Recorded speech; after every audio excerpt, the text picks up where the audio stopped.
जयश्री पाटील ताईंनी जे काही आज आंदोलन पायऱ्यावर बसून केलं त्याची आम्ही दखल घेतली आणि माननीय मंत्री गिरीश महाजन आता त्यांना तातडीनं मुख्यमंत्र्यांकडे घेऊन जात आहेत।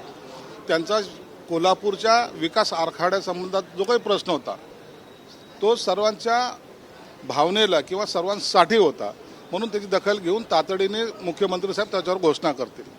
ज्या पद्धतीने आज विरोधकांनी गाजर घेऊन आंदोलन केलेलं आहे, आमदारांना देखील अशाच पद्धतीचा गाजर दिलेला आहे। विरोधकांना गाजराबद्दलची जास्त गोडी आहे, चव आहे। गेली 2.5 वर्ष जेव्हा हे सत्तेत होते त्या टायमाला लोकांना दाखवलेलं गाजर त्यांना आज आठवलेलं आहे।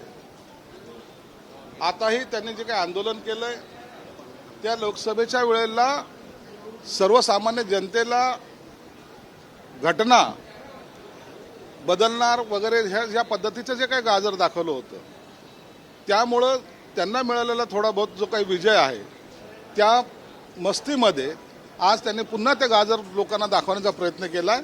परंतु लोक आता यांच्या गाजराला भुलणार नाहीत, त्यांना त्यांची जागा ही येत्या विधानसभेत दिसेल।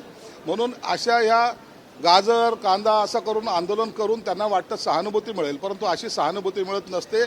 जेव्हा तुमच्याकडे सत्ता होती त्या टायमाला जर तुम्ही काम केले असते तर निश्चित जनता तुमच्याबरोबर राहिली असते। मंत्रिमंडळ विस्तार हे एक मोठं गाजर आहे असं म्हणतात। मंत्रिमंडळ विस्तार गाजर असं कोणी सांगितलं? जेव्हा जेव्हा जेव्हा केव्हा मुख्यमंत्री डिक्लेअर करतील त्या टायमाला विस्तार होईल, परंतु कोण मंत्री होईल याच्याशी विरोधकांना काही घेणं देणं नाही।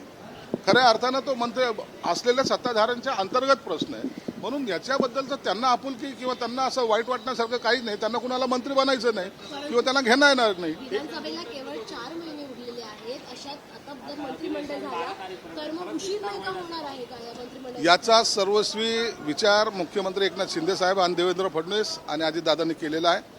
मला वाटतं त्या संदर्भामध्ये ते लवकरच निर्णय घेतील आणि त्याची माहिती आपल्याला मिळेल। आजच्या बजेटमध्ये देखील अशाच पद्धतीचं गाजर दाखवलं जाईल सर्वसामान्यांना, असं देखील एक टीका केली जाते। अहो ते त्यांना आता गाजराशिवाय काही दिसणार नाही, तेच गाजर एक दिवस आता लोक त्यांना दाखवणार आहेत। म्हणून आजचं जे बजेट आहे ते सर्वसामान्यांच्या हिताचं असणार आहे, सर्वसामान्याला दिलासा देणारं असणार आहे आणि हे सरकार आपलं आहे असं सर्वांची भावना होईल या पद्धतीने हे बजेट सादर केले जाते। संभाजीनगरचा विषय आहे, दौलताबाई किल्ल्यावर भारत माता मंदिर, पेशवेकालीन मंदिर, जनार्दन स्वामी मंदिर पूजेसाठी बंद केलं।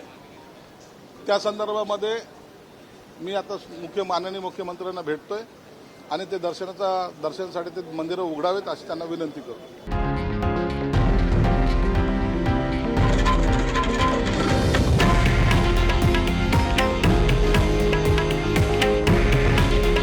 हे आहे देशातील नंबर 1 न्यूज नेटवर्क आणि आपण पाहत आहात TV9 मराठी।